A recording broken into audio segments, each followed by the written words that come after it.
오늘은 사순절 넷째 주일입니다. 이념의 우상을 넘어서라는 제목으로 말씀 함께 나누겠습니다. 요즘 세간의 관심을 끄는 두 영화가 있습니다. 하나는 김덕영 감독의 건국전쟁이라는 것이고, 또 다른 하나는 김성수 감독의 서울의 봄입니다. 아마 교우님들 한 번쯤은 보시지 않았을까 생각이 듭니다. 서울의 봄은 12.12 군사 반란을 소재로 하고 있는 영화인데 현재 1,300만 관객을 넘겼다고 합니다. 또 건국전쟁은 이승만 전 대통령의 삶과 업적을 다루고 있는 영화인데 다큐멘터리인데 현재 100만을 넘기고 있다고 합니다. 물론 압도적으로 서울의 봄이라는 영화가 지배하고 있긴 하지만 두 영화 굉장히 지금 핫 이슈로 떠오르고 있습니다. 무엇보다 이 영화는 다음 달 총선을 앞두고 미리 보는 총선이다 라는 것을 연상케 하듯 굉장히 치열한 경쟁이 가속화되고 있습니다. 서울의 봄은 전두환 대통령과 군부 세력의 군사 반란을 다루고 있습니다. 이 시기에 살던 시민들에게는 이 영화를 통해서 민주화에 대한 어떤 기억을 떠올리게 하고, 또 오늘의 세대들에게는 한국 사회에서 이 민주화 과정의 중대한 어떤 사건으로 기억하게 합니다. 예전에 TV에서 제5공화국이라는 장편 드라마가 방영되기도 했는데, 이러한 내용에 다시 한번 영화로 제작된 것입니다. 이에 반해서 건국전쟁은 이승만 전 대통령의 독립활동과 또 자유민주주의에 대한 신념, 그리고 제1공화국의 개혁정책을 조명하고 있습니다. 이 영화를 본 시민들은 지금의 대한민국을 만들고 지켜낸 초기 선각자들의 희생과 또 공산주의 이념, 이 공산주의 세력부터 국가를 막았다는 어떤 민족애를 표현하곤 합니다. 이 두 영화가 연이어 대중에게 소개가 되자 정치가 역사와 문화 전쟁으로 이렇게 침투하게 되었습니다. 서울의 봄을 보고 영향받은 시민들은 지금의 여권 세력을 이 전두환 전 대통령의 후예로 간주하면서 이번 총선에서 심판해야 한다는 견해를 드러내곤 합니다. 하지만 일각의 학자들 그리고 평론가들은 이 전두환 노태우와 같은 신군부 세력을 법정에 세웠던 것은 이 보수정당의 김영삼 전 대통령이었고, 현재 집권 세력 내부에 12.12와 관련된 인물과 연관 짓기에는 개연성이 부족하다라는 점에서 이 정치적 선동 아니냐라고 비판을 하기도 합니다. 또 반대로 마찬가지입니다. 건국전쟁을 본 관객들은 이승만 전 대통령이 이 공산주의 확산을 막으면서 지금의 자유민주주의 대한민국을 만들었다 이렇게 주장을 하는 것이죠. 하지만 일부 학자들은 이승만 정권이 저지른 부정선거나 그리고 민간인 학살과 같은 중대한 과오에 대해서는 침묵한 하나의 용비어천가적 찬양이고 역사적 균형을 잃어버렸다 평하고 있습니다. 이러한 사태를 볼 때 한국 사회, 특히 민주주의와 같은 한국 사회에서 다양한 영화를 제작해서 역사를 재평가하는 것, 굉장히 자연스러운 현상이라 볼 수 있습니다. 또 그 영화를 보고 의식 있는 우리 시민들이 나름의 역사적 해석을 하는 것은 그들의 선택이고 자유입니다. 하지만 이번 같은 이슈에서 볼 수 있듯이 영화라는 이러한 문화적 영역이 어떤 정치화되고 이념화될 때 나타나는 문제를 우리는 고스란히 목격하게 됩니다. 더욱더 상대방을 적대화하고 또 때로는 테러를 일으키고 비방과 음해가 한국 일반 사회 속에 아주 가득 차 있지 않을까 생각이 듭니다. 우리는 이미 이런 테러라든지 정치적 반목이라든지 음해를 이미 역사적으로 겪어왔습니다. 해방전국 이미 미소군정기에도 이러한 경험을 받았고, 또 제1공화국에서 이러한 정치적 덕대감을 드러내고 또 경험을 했습니다. 이런 양진영 대결로 사회가 또 분열되고 갈등하는 일이 과연 바람직한 것인가 한번 재고해 볼 필요가 있습니다. 무엇보다 갈등을 봉합하고 이념을 넘어서 화해 복음을 전해야 할 기회도 이러한 전쟁에 참여한 것은 복음의 본질을 잃어버린 것은 아닐까 생각이 듭니다. 교회가 예언자적 목소리를 내는 것은 굉장히 당연한 것입니다. 하지만 우리가 구약의 예언자적 전통을 보면 그 예언가들은 죄에 대한 비판이지 특정 당이나 특정 인물에 대한 비판은 전혀 아니었고, 또 궁극적으로 그러한 비판의 핵심은 갈등이 아니라 회복과 화해였지 지나치게 교회가 이념적인 논쟁에 치우친 것은 사뭇 문제적이라 보여집니다. 적어도 우리 사회에 좀 완충지대 역할을 하는 그러한 공간은 필요하지 않을까 생각을 해봅니다. 물론 제가 드린 말씀이 그리스도인들은 비정치적이어야 한다. 종교와 정치가 분리된 이 노선을 따라야 한다. 또 정치적 무관심해야 한다라는 것은 전혀 아닙니다. 우리 신앙인은 어느 한 정치적 노선과 이념을 택할 수밖에 없는 그러한 상황이 있을 수 있습니다. 다만 중요한 것은 특정 이념을 절대화하고 또 우상화하고 그렇게 함으로써 사회와 공동체를 분열시키는 것이 과연 복음이 말하는 진리와 정말로 부합하는 것인가라는 고민을 해볼 때라는 것입니다. 우리 인간이 저지른 치명적인 오판 가운데 하나는 인간의 것을 절대화하고 우상화한다라는 데 있습니다. 공산주의, 자본주의, 또 사회주의와 같은 정치 이념부터 때로는 합리주의, 과학주의, 실존주의 등 철학적 사조에 이르기까지 또 사물, 사람, 보이지 않는 유무형의 실체를 우리는 종종 절대화함으로써 그 어떤 주장과 가능성을 배제시켜 버린 경우가 많이 있습니다. 종교도 여러분 마찬가지입니다. 종교도 절대화되면 우리 그리스도 신앙도 자기의 신앙이 옳다라고 주장하는 즉시 그것은 하나의 신앙이 아니라 우상이 될 확률이 굉장히 높습니다. 우리는 이를 이슬람 근본주의라든지 기독교 근본주의라든지 라는 형태를 통해서 서로 전쟁을 일으키는 것을 역사적으로 보아왔습니다. 그래서 우리는 다른 견해를 듣지 않고 귀를 닫아버리는 경우가 많습니다. 이것이 집단으로 나타나면 또 국가적으로 나타나면 큰 사회적 갈등과 전쟁을 일으키게 됩니다. 성경은 이러한 현상에 대해서 이념이라는 우상을 깨트리라 말하고 있습니다. 또 어느 한편에 서서 그것을 절대화하지 말라 이렇게 이야기합니다. 이념이라는 우상의 동굴에서 나와서 하나님 나라를 기준으로 사고하고 실천할 것을 주문하는 것이죠. 오늘 아침 우리는 출애굽기와 고린도 전서의 말씀을 묵상했습니다. 먼저 출애굽기의 구절은 이스라엘과 하나님과의 언약인 10계명, 그 가운데 제1계명을 말하고 있습니다. 10계명 여러분 무엇입니까? 이것은 하나님께서 인간을 구속하거나 가두어두기 위한 그러한 이념이 아닙니다. 우리가 죄라는 굴레 속에서 살아갈 수밖에 없는 그런 유한한 인간이 자유와 행복과 평화로 나아가기 위한 하나의 근본적인 가르침, 원칙이라 말씀드릴 수 있겠습니다. 또 인간과 신과의 관계만이 아니라 인간들 사이, 인간과 인간 사이에서 서로 책임적인 존재가 되고 하고 또 불공정한 공동체를 지혜롭게 극복하기 위한 하나의 의무를 이 10계명이 제시하고 있는 것입니다. 그 가운데 첫 번째가 우리가 익히 알고 있는 우상 금지 규율을 오늘 아침 읽게 됩니다. 출애굽기 20장 3절은 이렇게 기록하고 있습니다. 너희는 내 앞에서 다른 신들을 섬기지 못한다 라는 구절입니다. 우리가 익히 되뇌이고 또 외우고 잘 알고 있는 구절입니다. 그런데 우리가 한번 깊게 성찰할 필요가 있는 주제이기도 합니다. 여러분, 내 앞에서 다른 신들을 섬기지 못한다라는 것이 무엇을 말하는 것일까요? 오늘 우리 한국 사회가 살아가는 사회는 종교 관용 사회입니다. 법으로도 종교적 신념의 자유를 보장하고 있죠. 이러한 종교 다원적 사회에서 이 구절은 굉장히 배타적이게 느끼게 됩니다. 여러분, 이 구절이 다른 종교와 신념을 묵살하고 배척하라는 이야기일까요?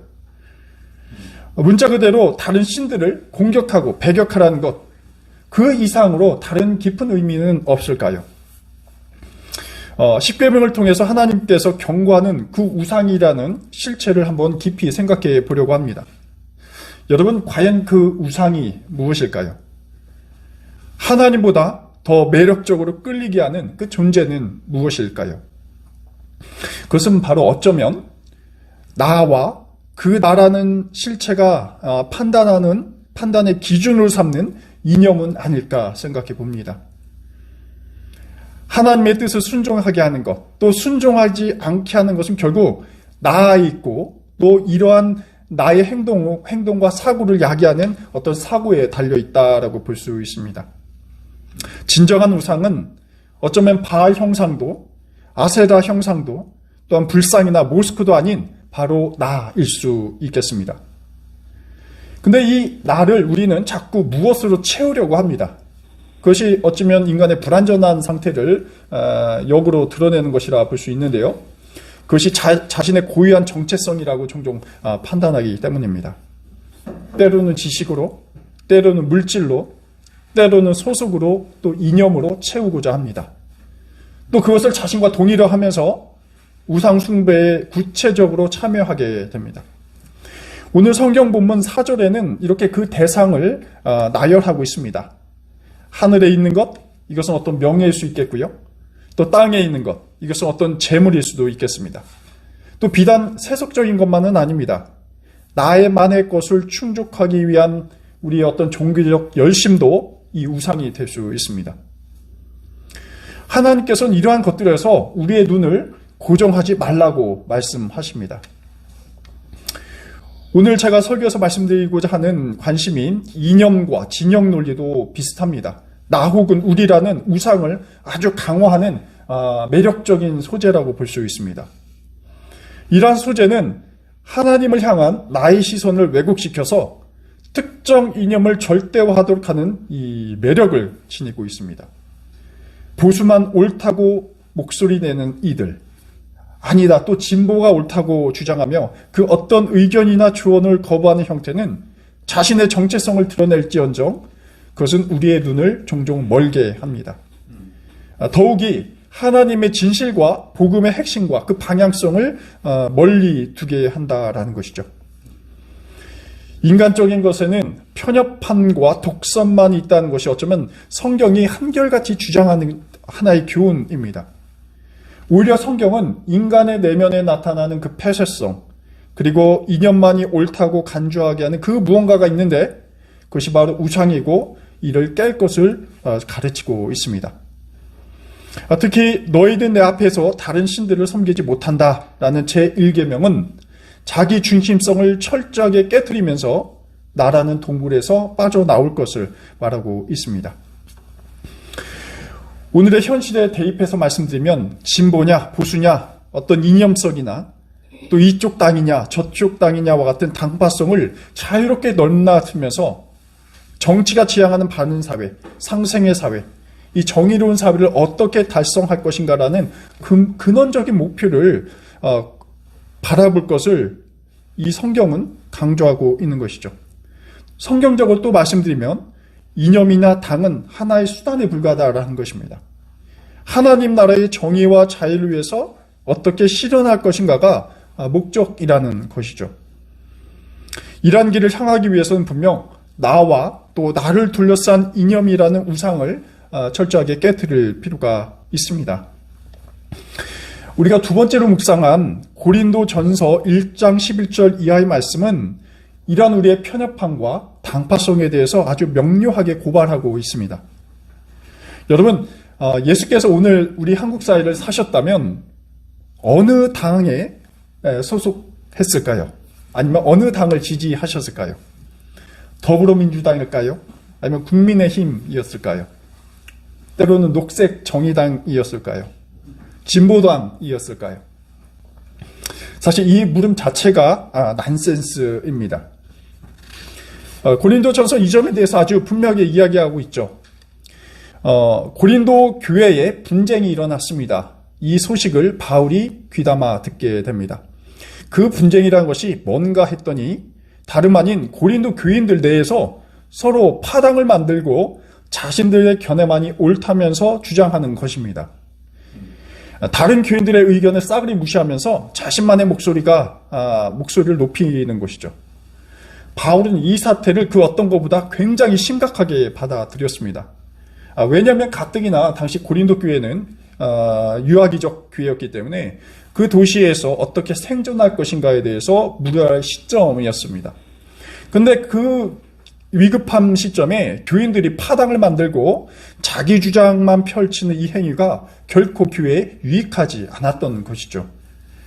그래서 바울이 소문을 들어보니까 그 파당의 이름이 이렇습니다. 바울파, 아볼로파, 게바파와 같이 교인들이 사도들의 이름을 따가지고 파당을 만들게 된 것입니다. 바울파는 아마도 바울로부터 직접 복음을 듣고 개종한 초창기 교인이었을 것입니다.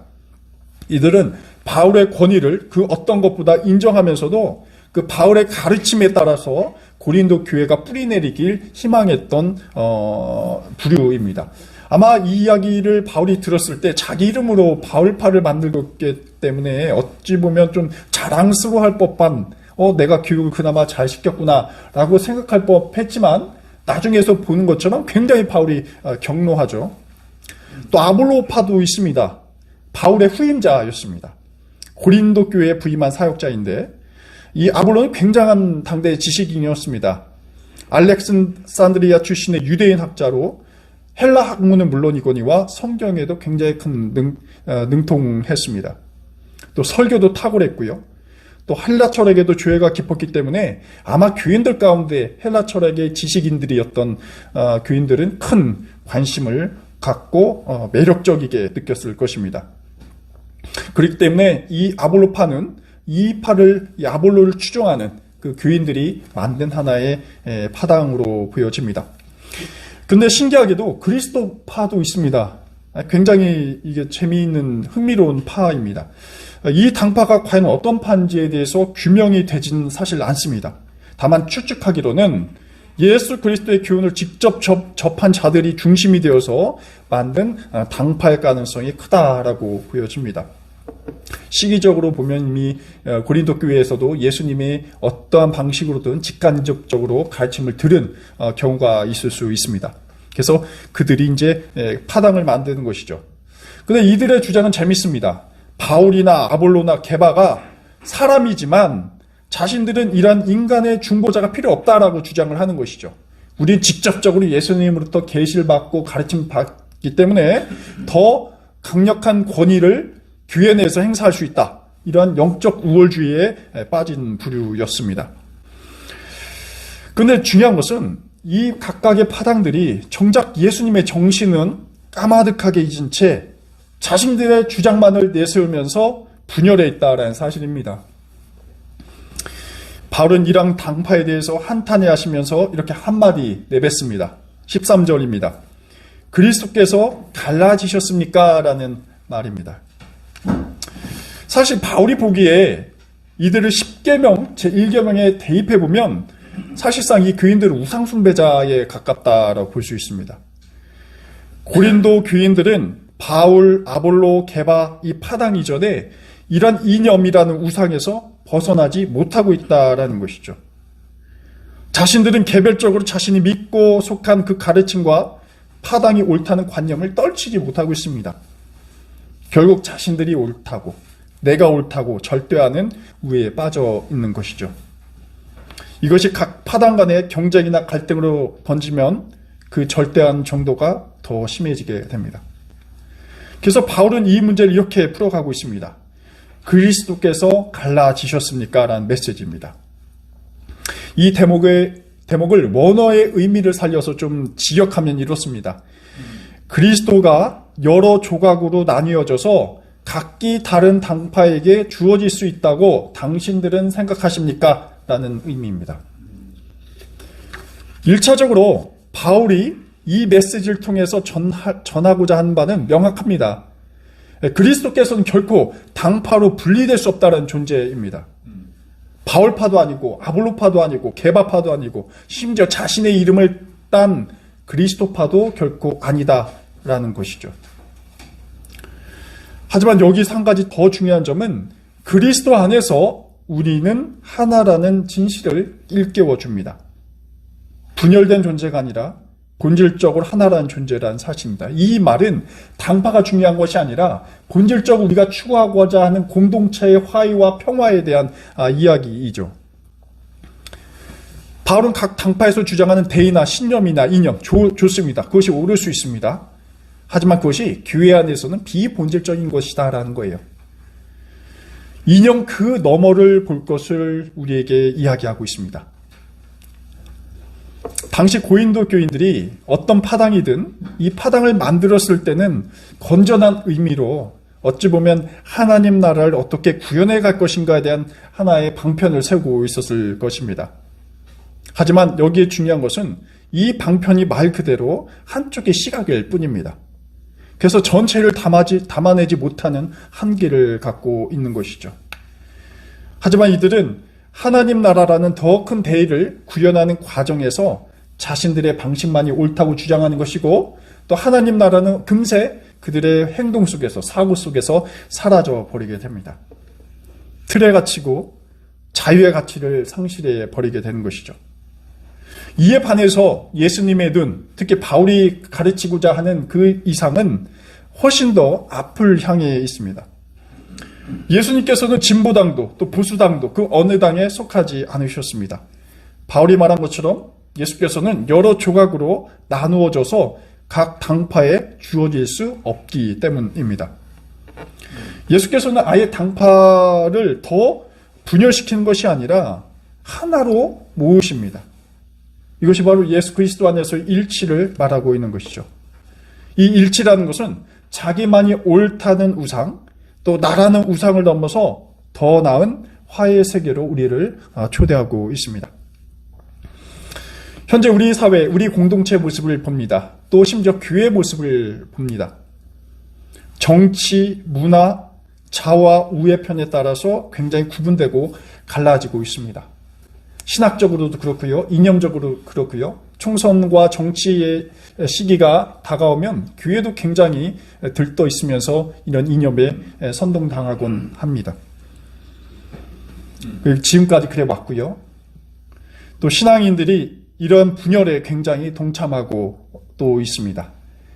또 정치적 대선 주자라든지 총선 주자들이 또 그리스도인이다, 기독교인이다 하면은 이러한 신앙적인 이 친밀성에 인해서 우리의 합리적인 판단과 감각이 무뎌지고 눈이 멀게 됩니다. 우리가 이러한 어떤 정치적 분열과 이념에 선동될 때 어떻게 우리 공동체가 과연 공생의 길을 걸어갈 것인가 생각을 해봅니다. 오늘 성경 본문은 이럴 때 우리 자기 우상의 우를 넘어서 하나로 엮으시는 그리스도의 하나님 나라 운동에 우리의 눈을 고정할 것을 주문하고 있습니다. 그럴 때 비로소 우리가 자유와 우리에게 화해가 주어진다라는 것입니다. 편협함이라는 속박에서 해방된다라는 것입니다. 또 우상의 굴레에서 벗어난다라는 것입니다. 사실 이런 부분은 굉장히 현실적으로는 어려울 수 있겠다 또 보여집니다. 하지만 그 어려움을 극복하는 것, 또 새로운 가능성을 보는 것도 우리 신앙 공동체의 아주 신앙의 어떤 상상력이 그런 부분을 가능하게 할 것으로 보여집니다. 주님께서 주시는 이러한 화해와 일체의 말씀이 우리 갈라진 사회와 또 이에 선동당하는 또 시류에 흘러가는 교회에 충만해지길 간절히 기원합니다. 기도하겠습니다. 화해 하나님, 정치, 사회, 문화 모든 영역 속에서 분열의 싹이 번지고 있습니다. 심지어 교회도 정치적 이념으로 분열의 씨앗을 심고 있습니다. 나라는 우상, 자기라는 우상을 숭배하면서 나의 당파와 이념만이 옳다는 사고 속에서 살아가고 있습니다. 그리고 그 이념이 화해 복음을 덮어버리고 있습니다. 주님, 예수께서는 다양한 모습의 저희를 하나로 엮으십니다. 화해하게 하시고 또 품으시고 더 고귀한 세상을 일구어 가십니다. 주님, 저희가 나라는 우상을 넘어서 당파의 편협함과 고집을 넘고 상생의 세계를 향해 나가게 하옵소서. 예수 그리스도의 이름으로 기도드립니다. 아멘.